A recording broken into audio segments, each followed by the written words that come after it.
जय हिंद। सभी भाइयों को राम राम। साथियों, 75 साल में कल पहली बार एक प्रधानमंत्री जी का भाषण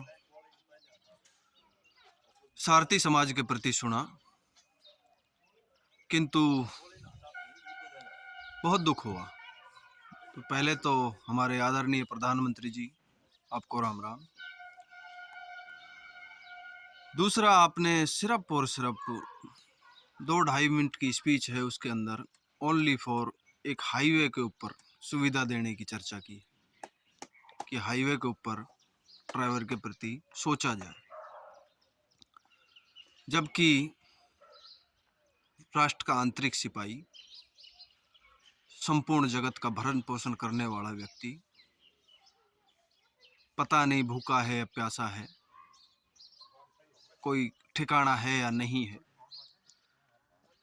और वो भी सिर्फ एक 2.5 मिनट के स्पीच में आपने ओनली फॉर रोड की सुविधा की चर्चा की, जबकि खुद सारथी बार बार चिल्ला कर ये कह रहा है कि हमें सारथी आयोग चाहिए, सारथी बोर्ड का गठन करें, क्योंकि राष्ट्र के अंदर 20% सारथी की कमी आ चुकी है।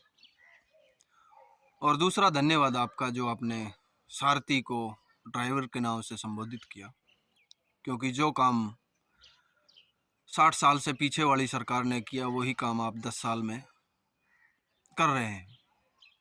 होना ये चाहिए था कि उसकी ड्यूटी टाइम टेबल निर्धारित की जाए। आपके मुख से ये होना चाहिए था कि ड्राइवर की ड्यूटी टाइम टेबल निर्धारित की जाए। दूसरा, ड्राइवर की सैलरी निर्धारित की जाए। तीसरा, ड्राइवर यदि एक्सीडेंट हो जाए तो उसका बीमा सुनिश्चित किया जाए। चौथा, यदि वो एक्सीडेंट में किसी भी दुर्घटना में चल बसता है तो उसके परिवार के प्रति सोचा जाए। पांचवा, जब वो ड्राइवरी से विदा हो जाए, 60 साल का कमाना बस की ना हो, तो कम से कम उसका भत्ता सुनिश्चित किया जाए। किंतु आपने 2.5 मिनट के स्पीच में सिर्फ और सिर्फ एक रोड की चर्चा की कि रोड के ऊपर ड्राइवर के प्रति सोचा जाए, बिल्डिंगें बनाई जाए।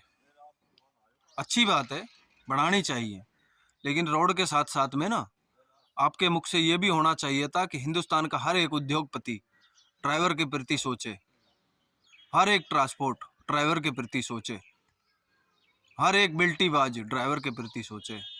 और जो रोड पे खड़े कर रखे हैं ना आपने आरटीओ के नाम से, इनके प्रति भी आपको कुछ बोलना था।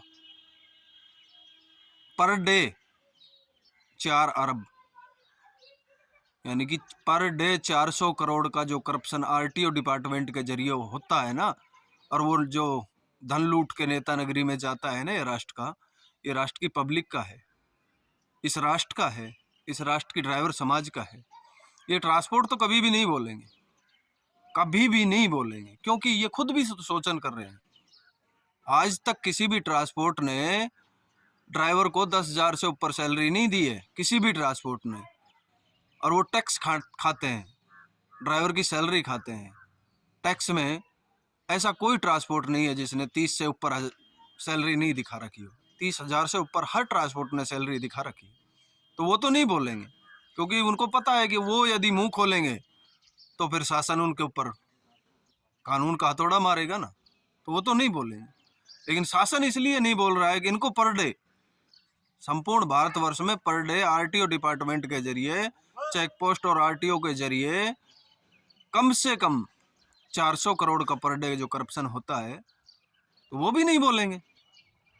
और सोचना ड्राइवर समाज को चाहिए कि 65 साल 70 साल पिछली राजनीति, आज मैं नाम ले रहा हूँ कि 60-65 साल तक जो काम कांग्रेस ने किया था ना, वही काम ये 10 साल से बीजेपी सरकार कर रही है।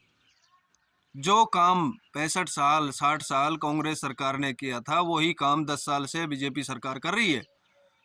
लेकिन बीजेपी सरकार का एक धन्यवाद है कि इन्होंने रोड बेहतर बनाए, सेल टैक्स की बेजामारी खत्म कर दी, रोड पे जो टैक्स कट रहा है ना टोल टैक्स, वो कैश की बेजामारी खत्म कर दी।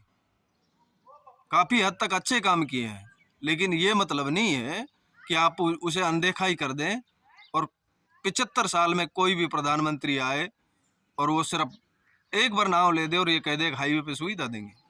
ताजुब की बात है।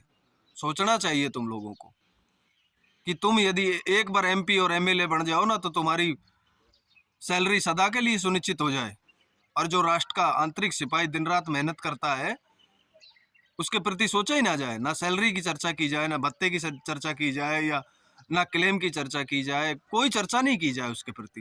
ताजुब की बात है। इतने गूंगे और बहरे राजनेता भी मत बनो आप लोग। अब भी वक्त है, सारथी आयोग का गठन करें, सारथी वेलफेयर बोर्ड का गठन करें, सारथी दिवस दें, सारथी को आंतरिक सिपाही घोषित करें। अब भी वक्त है। अच्छे रहेंगे आप लोग, मान जाएंगे तो अच्छा रहेगा, क्योंकि आप लोगों को पता नहीं है। और अब सारथी पूरी तरह ना जाग चुका है, पूरी तरह जाग चुका है।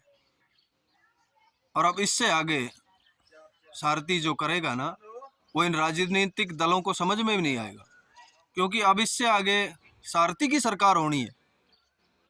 ना कांग्रेस की होगी, ना बीजेपी की होगी, ना ये जितने भी दल बैठे हैं ना, ये कानून जो थोपी गई है, किसी भी राजनीतिक दल के मुंह से ये नहीं निकला कि ये गलत हुआ है। कि जो आदमी 10,000 भी सैलरी नहीं पाता है, जिस आदमी से की गलती से एक्सीडेंट नहीं होता है, और आप लोग उस आदमी के प्रति ये कानून थोप रहे हैं, किसी भी राजनीतिक दल का मुंह नहीं खुला, किसी भी नेता का मुंह नहीं खुला। होना यह चाहिए ताकि उसकी सुरक्षा सुनिश्चित की जाए हाईवे पे, ट्रांसपोर्ट में, लेकिन उल्टा किया। 7 लाख जुर्माना दो, 10 साल जेल में डाल दो। अब भी वक्त है कि इस कानून को वापस ले लें